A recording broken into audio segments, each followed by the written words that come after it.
In this video, we are going to remind ourselves how to add and subtract fractions. So I've got a nice little grid here, and if you will notice, this grid has 12 equal squares.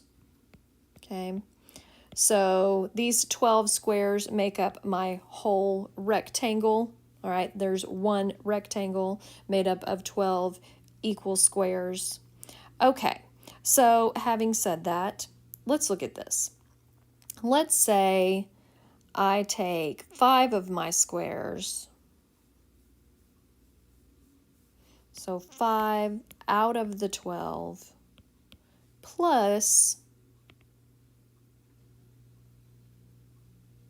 3. So it should be relatively easy for you to look at this and go, oh, that's 8 out of 12, right? Because I've got 8 shaded. Because these have a common denominator, I know that I've got 5 and 3, which is 8 twelfths. So the key you have to remember when you're adding and subtracting fractions, you must have a common denominator. Now, if you don't have a common denominator, you've got to get one. Okay, how does that work? Well, this is how it works. Let's say I've got 4/5 plus 3/4. So I could draw you a grid, right? I could draw something that has 5 equal pieces, and I know I've got 4 of them. And I could draw you a separate picture with 4 equal pieces, 3 of which I have out of those. But since 5 and 4 are not the same, those pieces, that 4 and that 3 in the numerator are not going to be the same. So I have to basically change the denominators so that they would be the same measure. That means I have to get a least common denominator, or a lowest common denominator. Okay, so I have to get a lowest common denominator. In other words, I want these two values to look the same. Well, the easiest way to figure out what the LCD is, when I have a number that's odd and a number that's even, multiply them together. 5 times 4 is 20. There's not a smaller number that they are both a factor of. So you have to change this denominator to 20 and this denominator to 20. How are you going to do that? Well, we have to take 4/5 and we have to multiply it by something.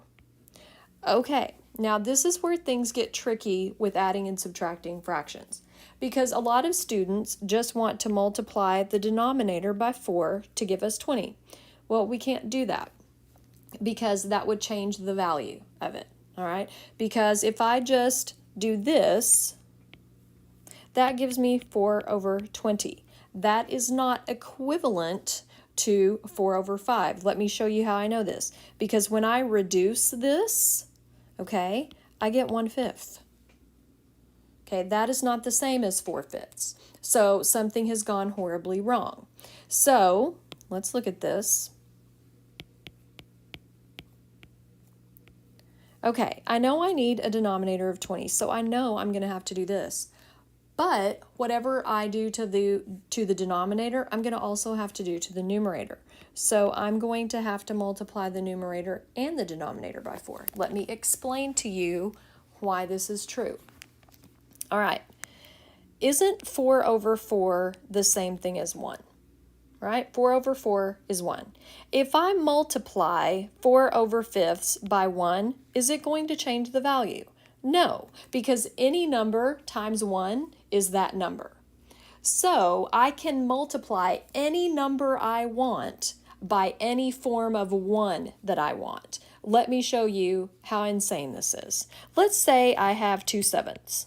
I can multiply it by 365 over 365, and it will not change the value. It will only change what it looks like, because 365 over 365 is 1. All right? It's very important that you understand that. Okay, so I chose 4 over 4 because I know I need a 20 down here. That's why I chose 4. Notice I started with my denominator. I was like, okay, my LCD is 20. What do I have to do to the 5 to make it look like a 20? I have to multiply it by 4. If I have to multiply it by 4, I have to multiply the numerator by 4 as well. So I take 4/5 and I'm going to multiply it by 4 over 4. Then I have to take this 3/4 and I have to do the same thing to it, but this time I have to multiply it by 5 over 5 because I want a 20 down here. Now notice what happens.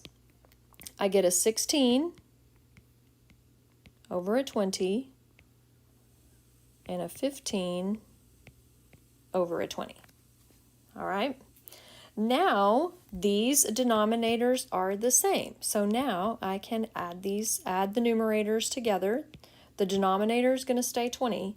My numerators get added together, and I have a 31. Okay, 31 over 20. Easy peasy, lemon squeezy. Works the same way with subtraction. Let's say I had 2/3 minus 7/8. All right. Okay, so I need an LCD. It has to consist of a 3 and an 8. So 3 times 8 is 24. So that's the smallest number that they will both go into. So for 2/3, I've got to multiply by 8 over 8. 7/8, I've got to multiply by 3 over 3. See, because that'll give me a 24. In both of those.